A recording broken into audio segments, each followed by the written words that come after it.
Motorola E60 Fusion ফোনটা recently Bangladesh মার্কেটে unofficially launch হয়ে গেল এবং ফোনটা কেমন হলো, প্রাইস পয়েন্টে কি হতে পারলো বাজেট কিলার, আর ফোনটা দামই বা কত এবং কে কী স্পেক অফার করছে চলুন জানা যাক। তার আগে বলে রাখি, যদি আমাদের ভিডিওটা ভালো লাগে লাইক করতে পারেন আর চ্যানেলটা সাবস্ক্রাইব করতে পারেন।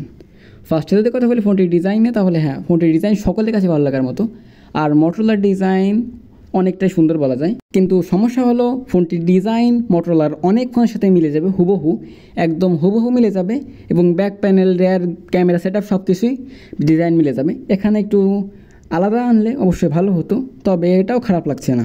ফোনটিতে ডিসপ্লে হিসেবে 6.7 ইঞ্চির সুপার এইচডি ডিসপ্লে, এটা POLED প্যানেল, এটাতে HDR10+ সাপোর্ট আছে, 4500 নিটস পিক ব্রাইটনেস এবং 120 হার্জ রিফ্রেশ রেট। ফোনটির ডিসপ্লের বেজেল এবং চিনের কথা যদি বলি, তাহলে হ্যাঁ, ফোনটির ডিসপ্লের বেজেল এবং চিন অত্যন্ত ন্যারো এবং ফোনটি কার্ভ ডিসপ্লে অবশ্যই, আর কার্ভ ডিসপ্লে যাদের ভালো লাগে তাদের কাছে ম্যাক্সিমাম ভালো লেগে যাবে এবং ফোনটির ডিসপ্লে দেখতে এক কথায় অসাধারণ বলা যায়, তাই ডিসপ্লে নিয়ে বেশি কিছুর বলার নেই। এতে প্রসেসর হিসেবে আছে মিডিয়াটেক ডায়মন্ডসিটি 7400, যেটা একটা 4 nm চিপসেট এবং মিড রেঞ্জে এই ফোনটির প্রসেসর কিন্তু অনেক ভালো বলা যায়। তবে হ্যাঁ, এর থেকেও বেটার ডিল আছে, তবে এটাকেও খারাপ বলা যায় না।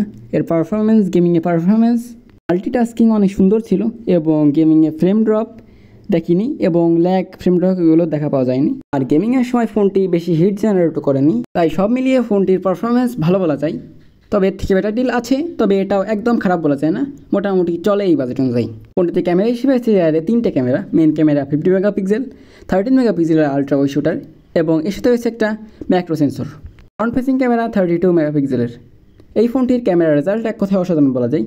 ছবি আপনারা নিজেরা দেখে বলুন কত সুন্দর লাগছে, পার্সোনালি আমার কাছে অনেক ভালো লাগছে এবং এই বাজেট অনুযায়ী যেরকম হওয়ার কথা ক্যামেরার পারফরমেন্স, সেটার থেকেও ভালো বলা যায় এবং ভিডিও করতে পারেন সর্বোচ্চ 4K 60 fps।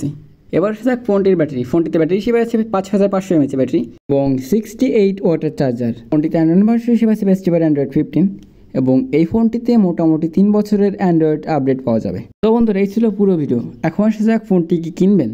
ফোনটির display, processor, camera, battery backup, charging backup যাই বলেন সব কিছুই পারফেক্ট, একদম ভালো বলা যায়। আর ফোনটির UI কিন্তু অনেক ভালো।